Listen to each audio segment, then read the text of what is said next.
မှာငါသာဆိုဒီလိုအမြဲတွေ့ပါ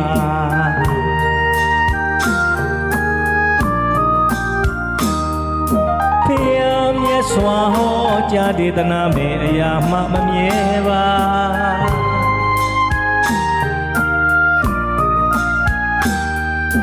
ကောင်းမှုတစ်ခုနေစဉ်ပြုအကုသိုလ်ခဲဝါ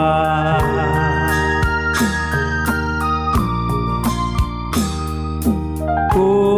ပြုဒီကံတနေ့ကိုထံပြန်လာမှာ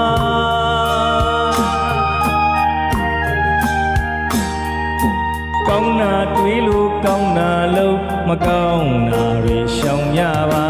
သွားတတိလာတတိစာတတိနေတတိအိမ်လဲတတိနိုးလဲတတိအတိတရားနဲ့တတိထားကြပါ